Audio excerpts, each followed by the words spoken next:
To another episode of the IO Show.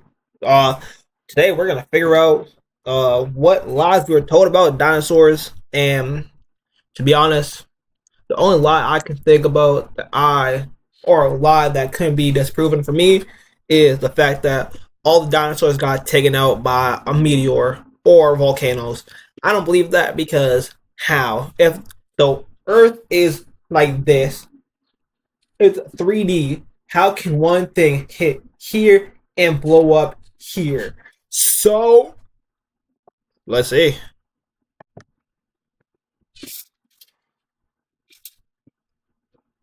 If my computer ever starts working, would it be amazing? All they've been in movies, books, and documentaries for decades. But here's the thing, almost everything you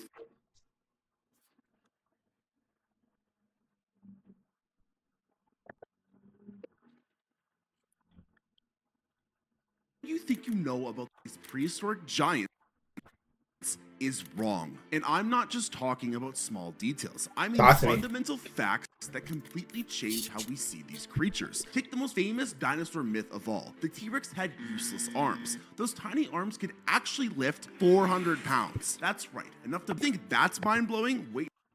Well, actually, that still makes them useless because you can't. What he's supposed to carry? He can be able to lift a building, quote unquote. But how's he supposed to lift if his arms can't stretch out?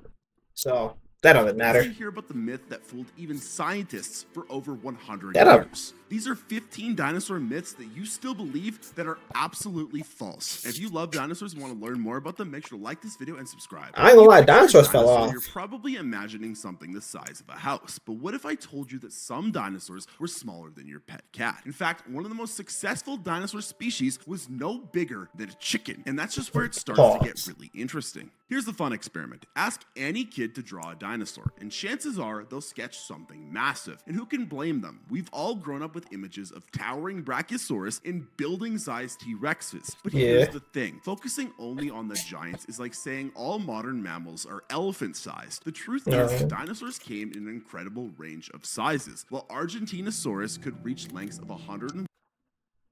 Was this an actual lie, or we just don't care about the little guys? Because T Rexes are cool. If you ever watched a show called Dinosaur King, that is a cool show about dinosaurs.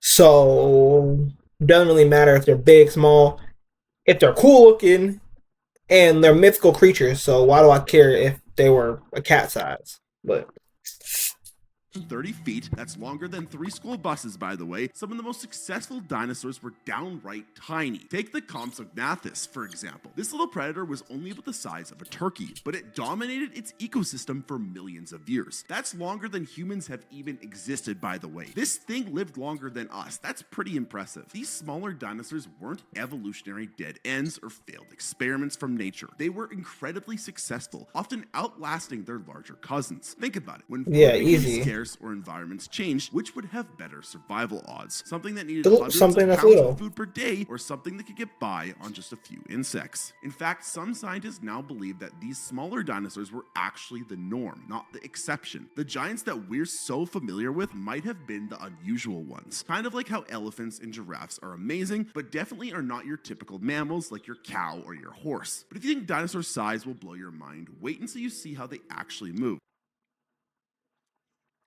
So why are we giving dinosaurs propaganda? Because I've been to the museum a couple times as a kid. Realistically, why are we just giving these dinosaurs propaganda for no reason? They're not. Hopefully, they're not coming back.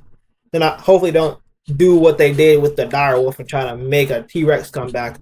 But anyway, like dinosaurs are gone. There's no need to lie. This seems, if this video goes with the same direction, it just seems like a whole bunch of unnecessary, not propaganda, but like just unnecessary. Because that tail-dragging, lumbering lizard that you're picturing in your head, I'm about to shatter that entire reality. Every classic dinosaur movie shows the same thing. Giant reptiles dragging their tails through the dirt like living bulldozers. But here's the Really? wild part. We've never found a single fossil trackway showing tail marks, and the reason why changes everything we thought we knew about how dinosaurs. Who thought this in every single show about? I'm not sure what shows you guys watch, but unless it's like maybe a Triceratops.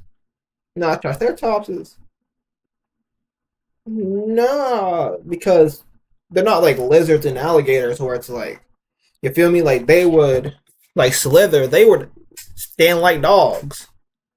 Man, I must be smarter than I thought. Huh.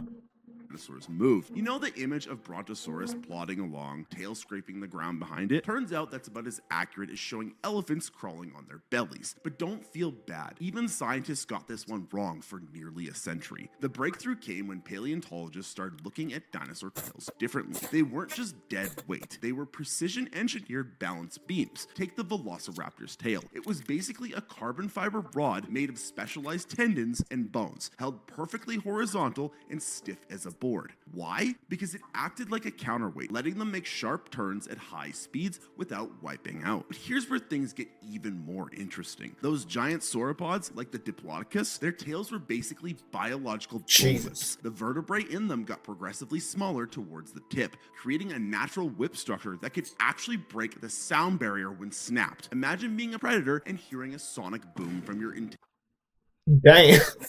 Why do why do animals just have whips for no reason, bro?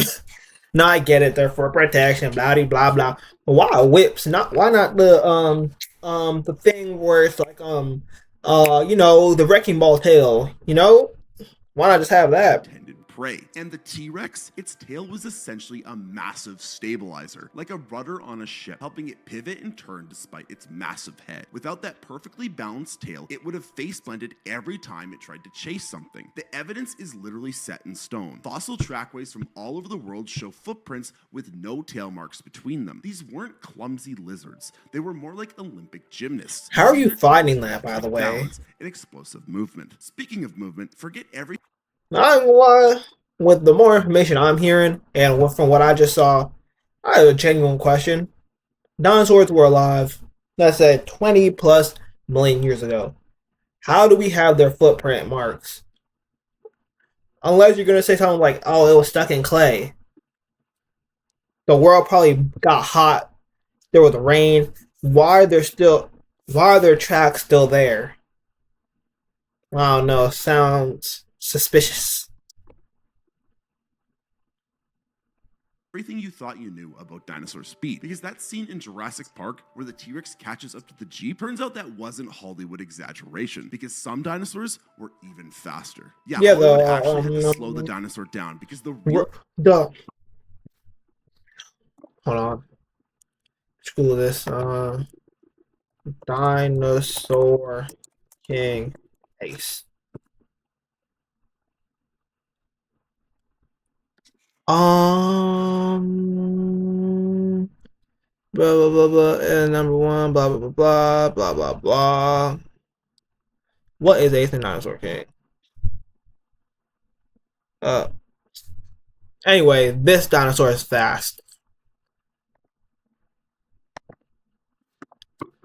speed of these prehistoric predators would have made that chase scene end, well, let's just say much quicker. When we think fast, we think cheetahs hitting 70 miles per hour. Now imagine something the size of a bus moving nearly that quickly. Carnotaurus, with its ridiculously tiny arms and massive legs, could sprint at speeds up to 35 miles per hour. That's faster than Usain Bolt, and this thing weighed as much as a rhino. But speed was just part of the story. These were just fast in a straight line. They were agile too. Take Velociraptor. Thanks to its specialized tail and lightweight build, it could turn on a dime at full sprint. We're talking about a predator that could change direction faster than a professional soccer player. Even the big guys weren't the lumbering giants we once thought. New studies of T-Rex leg muscles show they were built more like turbocharged power lifters than slow reptiles. Their leg muscles could generate enough force to crush a car. And that's not an exaggeration. That's actual calculated force. Here's the really mind-blowing part though. Some smaller dinosaurs like the Compy we talked about earlier could hit speeds of up to 40 40 miles per hour. That's nearly highway speed. And they had a maneuverability to match. Imagine a turkey-sized predator that could outrun a motorcycle through a forest.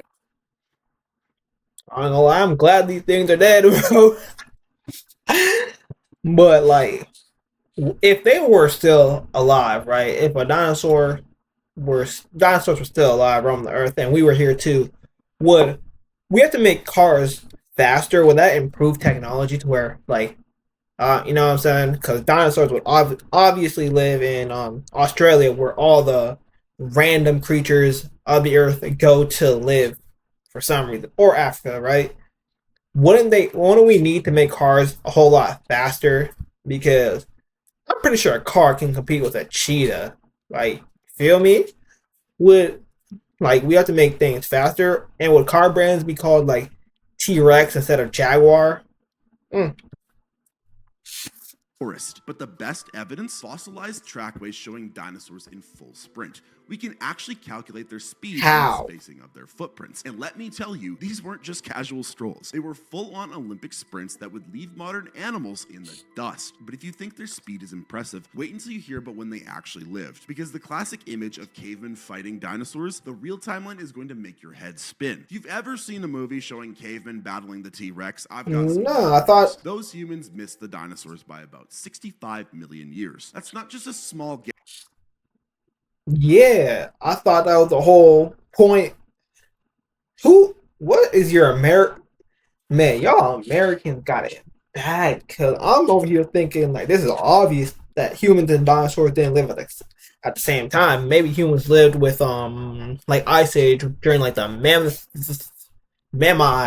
and saber toothed tigers and whatchamacallit, Sid. Yeah, I don't think people would be alive if you know dinosaurs were still roaming the earth. Gap, by the way. It's such a large time gap that the human can barely process what that actually means. But to break it down, we gotta put this in perspective. You know the pyramids in Egypt? They're about 4,500 years old. Ancient, right? Well, if the entire history of Earth was a 24-hour clock, humans would show up at 11:58 p.m. The dinosaurs, they ruled from about 2 p.m. to 11:40 p.m. We literally Damn. missed them by 18 minutes on this cosmic clock. And here's the really wild part. When you find a T-Rex fossil actually closer in time to that T-Rex than the T-Rex was to Stegosaurus. Let that sink in. There's about 83 million years between Stegosaurus and T-Rex, but only 66 Yeah. million years between T-Rex and us. Then what? What was the you know what I'm saying? What was the big dog when the Stegosaurus was around?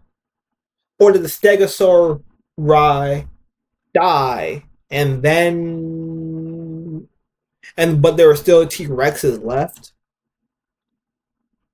Man, I should be a scientist, bro. I'm really asking the deep questions around here. Don't feel too bad about missing the dinosaurs, because technically you're looking at one right now. That chicken sandwich you had for lunch, congratulations. You ate I didn't a have modified dinosaur. Birds I didn't aren't have just chicken related sandwich. to dinosaurs. They are dinosaurs. They're the only surviving members of the theropod family, the same group that gave us T-Rex and the Velociraptor. Really want a kitten, but need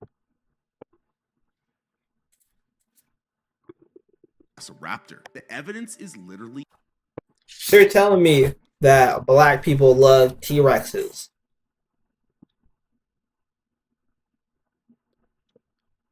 Now we have to ask the real question, right? What would you put on a T Rex? Because I'm going with directly ketchup, the best condiment ever. Maybe some barbecue sauce. Man, I just ate too, and now I'm hungry. in their bones, from hollow skeletons to wishbones, from scaly feet to laying eggs. Birds aren't just distant cousins of dinosaurs, they're their direct descendants. That pigeon outside your window, it's actually got more in common with T-Rex than T-Rex had with the Brontosaurus. But speaking of things we're all getting wrong, let's talk about what actually killed the dinosaurs. Oh, Because yeah. that asteroid you've heard about, it wasn't working alone. And the real story is way more explosive. Everyone knows about the asteroid that killed the dinosaurs, but here's what they don't tell you. Earth was was already trying to kill them with the largest volcanic eruptions in history. The asteroid, that was just the knockout punch in what might be the worst 1-2 combo in Earth's history. Picture this, you're a dinosaur living your best life, worst Alright, so boom. eruptions in history. The asteroid, that was just the knockout punch. So this is where people lose me, because it's like, how the world is 70% water, give or take, maybe a little bit more, maybe a little bit less, but it's like 70% water. So you're telling me that the asteroid has like a 30% chance of hitting land and hit the land? Cool, whatever. The world's trying to kill all the dinosaurs. Boom. Unless there's a volcano here, here, here, here, here, here, here, here, here, here, across the whole whatchamacallit of the landscape, how they get all the dinosaurs. Like, the only feasible way I can see dinosaurs like really getting packed up is that what they used to hunt like died off and then they evolved. But then stuff in the water, it's like, boom, how do we get crocodiles? How do we have chickens if the dinosaurs really die? Like, oh man, I should start doing it. Economics. Yeah, economics. To be a scientist, bro. I'm really like thinking for real. Because how? Because no way the volcanoes, even if the volcanoes in the water, right? How they get I don't know dinosaur names. The ones in the water. How do we have crocodiles and things of that nature? Because I've been watching videos like this ever for like since I started this channel, right? And I'm confused because we just got told that chickens are dinosaurs technically, and crocodiles are dinosaurs technically, and sharks too, turtles and whatchamacallits.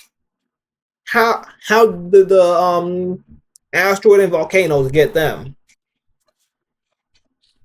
In what might be the worst 1-2 combo in Earth's history. Picture this, you're a dinosaur living your best life 66 million years ago. Things are already getting rough because volcanoes in modern day India are erupting on a scale that makes Mount India look like a science fair project. We're talking about lava flows that could cover the entire United States in 600 feet of rock. Not exactly a great time to be alive, honestly. These weren't your typical volcanoes either. The Deccan traps were pumping out enough carbon dioxide and sulfur to turn Earth's atmosphere into something that would make Venus jealous. Temperatures were swinging wildly. Acid rain was falling, and the air was getting harder to breathe. Then, just when things couldn't get worse, 5 big booms later, an asteroid the size of Mount Everest slams into Earth at 45,000 miles per hour. The impact was so powerful, it sent chunks of Earth flying into space. My fault. Hit with a force of 10 billion Hiroshima bombs all at once. But here's the really crazy part. Some dinosaurs actually survived both of these extinction level events. Not the big famous ones, mind you, but the small feathered dinosaurs that could fly in a I don't know why, bro. Imagine being the like, yeah, like dinosaurs have social media, but like, yeah, bro, we survived.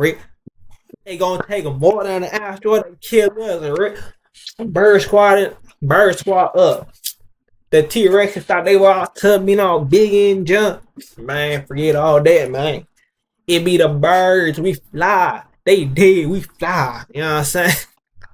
I don't know what that was. We call them birds today, and they're living proof that life finds a way. Because speaking of survivors, let's talk about everyone's favorite gentle giant, the Brontosaurus. Because not only did more it T-Rex survive fan. extinction once, it actually came back from scientific extinction too. And the story of it is absolutely wild. If you're older, you might remember when scientists told us when Brontosaurus wasn't a real dinosaur. Well, plot twist, they were wrong about being wrong. In what might be paleontology's greatest comeback story, this iconic dinosaur fought its way back from scientific extinction. And this story is better than any Hollywood script. The whole mess started with what historians call the Bone Wars. Basically, the most dramatic scientific feud of all time. Two paleontologists, Marsh and Cope, were so desperate to outdo each other, they resorted to fossil theft, spy networks, and even dynamiting dig sites to keep their rivals from getting specimens. Damn. I'm not making this up. This actually happened. During this fossil frenzy, Marsh discovered two massive long-necked dinosaurs. He named the one Apatosaurus and the other Brontosaurus. But in 1903, scientists decided that they were actually the same dinosaur. And since Apatosaurus was named first, Brontosaurus got erased from the history books. Case closed, right? Well, not so fast, because in 2015, scientists decided to settle this debate once and for all. They looked at over 477 physical features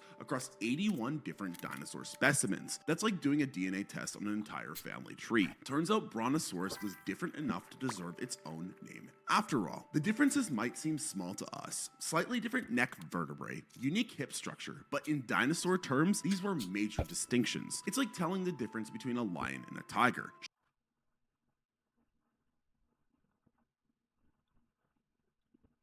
No, if we're just talking about bones, right? That's like saying um meat like a black man and a black woman are not both black. We're different genders, but we're both black. So it's like she may be a thick in the hips, but she don't doesn't make her less human. You know what I'm saying? Like it's not a difference. It's not like the difference between like apes and people.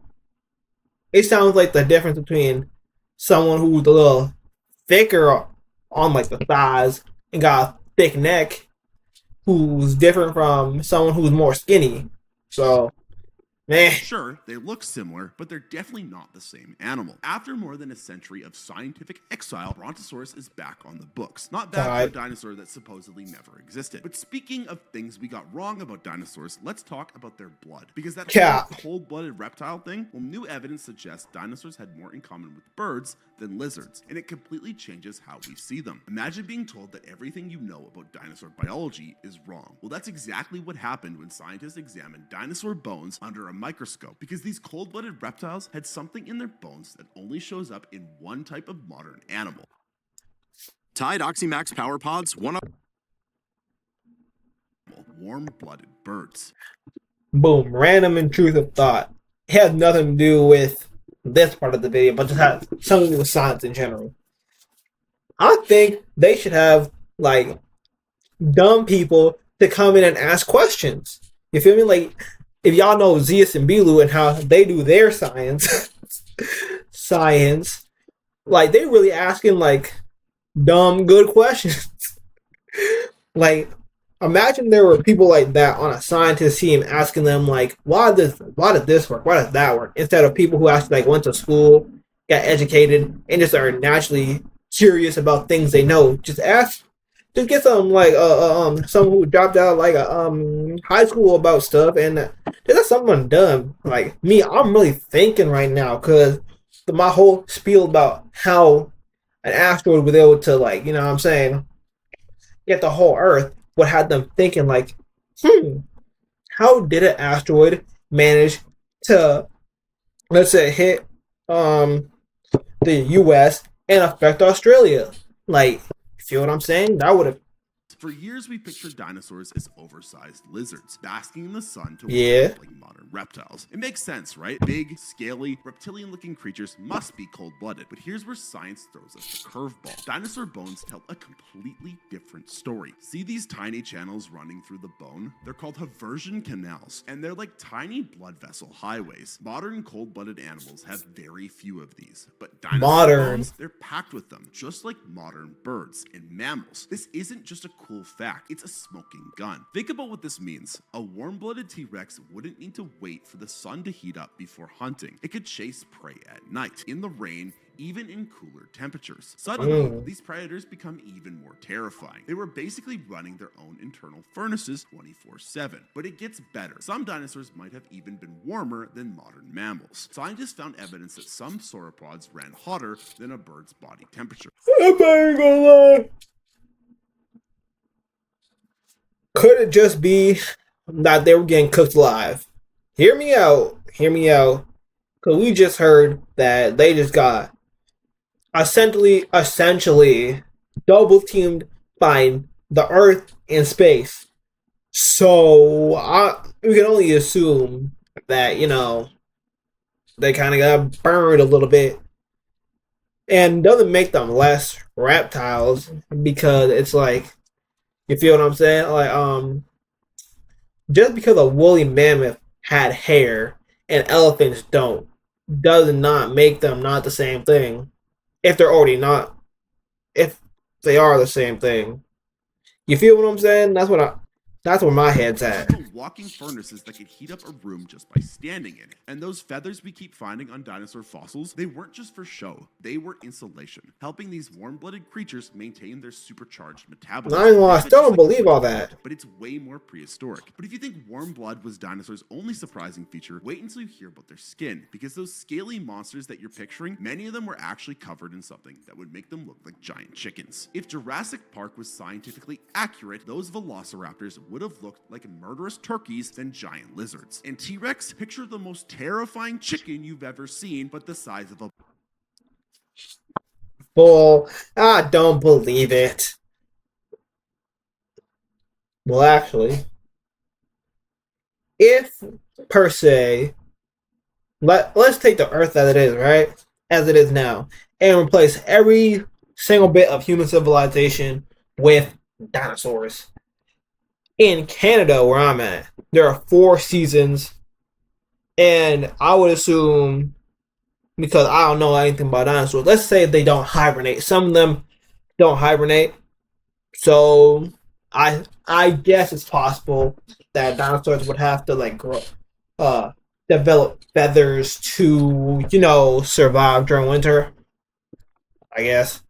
bus. Welcome to the fluffy side of dinosaurs. The revolution started in China. 1996, paleontologists discovered a dinosaur fossil so perfectly preserved you could see every detail of its body. How? But instead of scales, they found something shocking. Feathers. Not just a few, but a full coat of them. This wasn't some weird one-off either. Since then, we found over 50 different species of feathered dinosaurs. And these weren't just bird-like feathers either. Some dinosaurs had primitive proto-feathers that looked more like fuzz or hair. Others had full-on quills. The Velociraptor, it had arm feathers so well developed they looked like wings. But here's where it gets really interesting. We found evidence of feathers on some pretty unexpected dinosaurs. Even some T-Rex relatives might have had feathery covering when they were young. Imagine a baby T-Rex. Is it snow in China? Down, like some nightmare version of a baby chick. The colors weren't what you would expect either. Thanks to new technology, we can actually determine dinosaur colors from fossil feathers. Some were iridescent, like hummingbirds. Others had...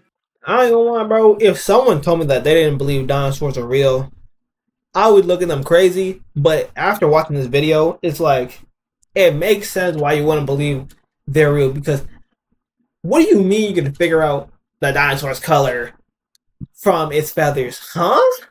Dude, I mean, if the thing is true about how black attracts more sunlight, blah, blah, blah, blah. But how do you know? How can you check? It's been millions and millions of years. Why not just make the dinosaur look however you want it to? Why go over here trying to find the exact accurate lore accurate canon event color of the dinosaur? I don't know. Seems kind of sketch. How would you figure that out? Gray lizards. They were as colorful as modern birds. But if you think feathers make dinosaurs less intimidating, wait until you hear about their intelligence, because those tiny-brained lizards were actually smarter than you might think, and some could give modern animals a run for their money. Remember that scene in Jurassic Park where the raptors figure out how to open doors? Turns out that might not be as far-fetched as we thought, because new research shows that some dinosaurs were smarter than dolphins. And how do you know? In particular, might have been as intelligent as modern primates. Meet the Troodon, a dinosaur with a brain-to-body ratio. Bro, this is one thing I will never understand. How do you know they've been dead for years? Like, you feel what I'm saying? Like, how do you know what their brain was? Their brain hasn't been there in though that would make some modern mammals jealous. When scientists first calculated its intelligence quotient, they had to double-check their math. This turkey-sized predator packed more processing power than any other dinosaur. How do you know from bones? Oh my god. Knew about prehistoric intelligence. We found evidence of complex social behavior that would put some modern animals to shame. Maiasaura, whose name literally means good mother lizard, built massive nesting colonies and cared for the young for months. Oh yeah, I remember that dinosaur. Even had dinosaur daycare centers. Seriously, we found fossil evidence of adult dinosaurs watching over groups of juveniles while others went foraging. And how do you dominant know? Plant eaters, turns out they were running some pretty sophisticated operations. Hadrosaurs had complex social hierarchies and used their hollow crests as natural trumpets to communicate across miles. Think about that. Dinosaurs had their own built-in social media network. The real mind blower comes from pack. Just caught an animal. We found evidence of coordinated hunting strategies that rival modern wolves. Multiple sets of trackways showing raptors working together to take down larger prey, using tactics that require planning and communication. These weren't mindless killing machines. They were prehistoric special forces. Wait until you hear That's not too different. Because that whole dinosaurs couldn't swim argument, we've just found something that completely. Where did that come from? Because most animals can swim decently well. Like lions can swim, some birds can swim. Who was coming up with the stuff that dinosaurs couldn't swim? Why is that something you just think of? Because how would you be able to, like, you know what I'm saying, figure that out? Like, you could say they're heavy and whatnot, and they'll be too what's the word? Too heavy to swim. But it's like, let's say they had to swim. I would assume they knew how to.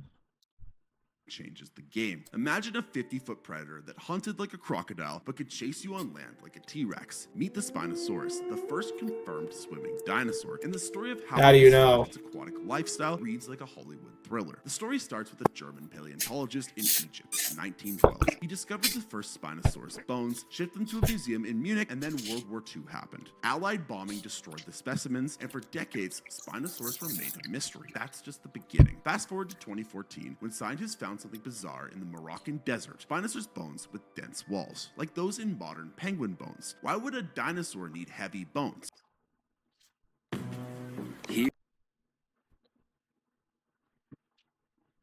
Simple to stay underwater. This wasn't just some dinosaur that occasionally splashed around. This was a genuine swimming machine. But here's where it makes sense. The Dinosaur King, the Spinosaurus, was a water type. Paddle-like feet and a crocodile-like snout packed with pressure-sensitive organs. Imagine combining a crocodile, penguin, and a sailboat, then making it bigger than a T-Rex. This thing was built for hunting in rivers and could probably outswim an Olympic athlete. But Spinosaurus wasn't alone. We found evidence of other dinosaurs that were comfortable in water. Some hadrosaurs.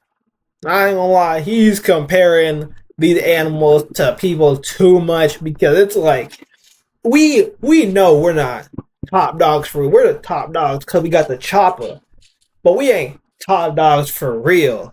You feel what I'm saying? We're not the fast. If you're gonna compare it to anything, compare it to another animal. At least that's fair. Compare it to like a fish, a shark, a whale. Don't be comparing it to Michael Phelps. Like, you feel what I'm saying? Like, don't make sense. Webbed feet and tails perfect for paddling. Even T-Rex might have been a decent swimmer. Computer models show it could have used its massive tail like a crocodile's to power through the water. If you think swimming dinosaurs are impressive, you need to hear about bringing them back to life. Because while Jurassic Park got the cloning part wrong, scientists are working on something even more mind-blowing. Why? Sorry, Jurassic Park fans, the mosquito and amber trick won't work. Scientists are actually trying something way cooler. They're not cloning dinosaurs. They're reverse engineering them from modern birds. How? They've already made a chicken with a dinosaur face. That's just a joke, but let's start with why the amber method is impossible. So actually, I did more research on this topic. This isn't a joke. They accidentally were able to do this. Here's the picture of it. That is crazy. Why can you do that? Why are we allowed to play with animals like that? Okay, boom. Could you do that with humans and make them genetic freaks? Could you, unironic, if with a Mark Cuban on like a basketball team, could he give scientists billions of dollars to make the ultimate athletes, like the best custom-made athletes ever? Like, no matter what happens, they will always be like physically in shape. Oh, just be able to dunk, be all of them are going to be like 6'3" and above. Is that physically possible? Because that would be low kind of cool. It would be weird. You'd be able to make superheroes, and if I learn anything from the boys, making superheroes in the lab is never a good thing. But it still be cool though. Life of about 521 years, meaning after just a few million years, it's completely unusable. The youngest dinosaur fossils are 66 million years old. Do the math and you'll see why finding intact dino DNA is about as likely as finding a unicorn riding a dragon. But scientists aren't giving up. Instead, they're getting creative. Birds are living dinosaurs, and their DNA still contains ancient genetic code that's usually turned off. By activating these dormant genes, researchers have already created chickens with dinosaur-like snouts instead of beaks. Here's where it gets really wild though. Scientists have identified the genes that gave T-Rex its famous arms, Stegosaurus its plates, and Triceratops its horns. They're all still there, hidden in bird DNA like a prehistoric blueprint. It's like having the source code for dinosaurs right in front of us. But before you start planning your dinosaur theme park, there's the catch. We can't just flip a switch and turn a chicken into a T-Rex. That would be ridiculous. The process is incredibly complex, and we're still years away from creating anything that looks like a proper dinosaur. Plus, there's the whole ethical debate about whether we should even try. I think we should because it would be kind of cool and funny, but I don't lie, bro. There's no ethical debate. Let's just do it. Like ethically speaking, is it wrong? Well, actually, depends on who you ask. If you ask someone who's like religious and believes in God, then yes, it's wrong. But if you ask like the average person, if they haven't seen Jurassic Park, like let's just say blank slate, we can bring back dinosaurs. You don't think that'd be low key kind of cool?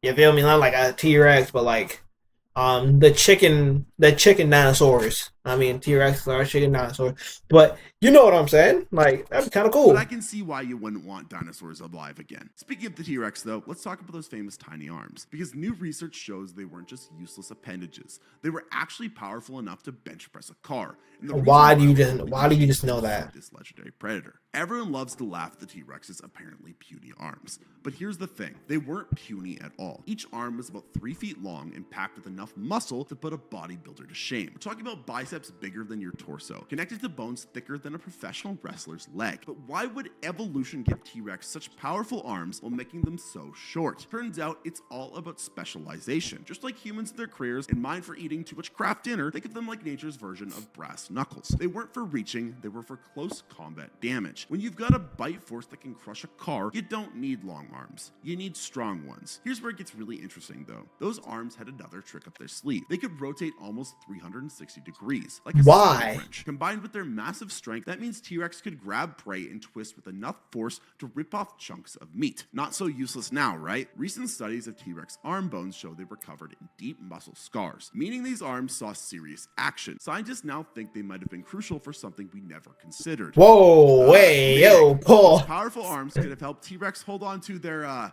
partner during, we're just gonna keep this video.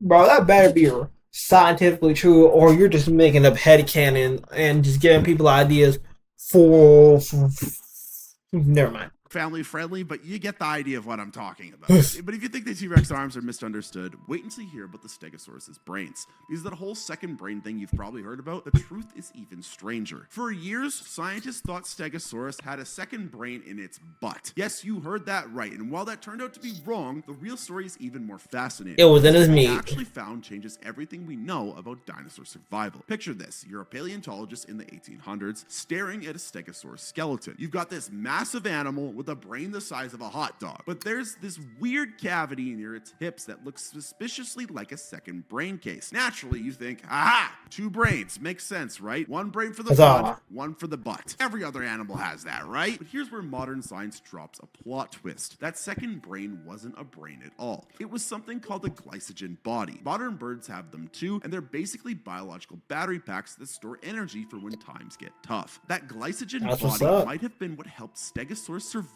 in environments where other dinosaurs couldn't. Imagine having a built-in emergency food supply that could keep you going for. The general question I have is, do you have to, is it just like a natural recharge, like you go to sleep, you know what I'm saying? Like you don't eat for a day, you wake up, you know what I'm saying, you got a little bit of energy, but not enough.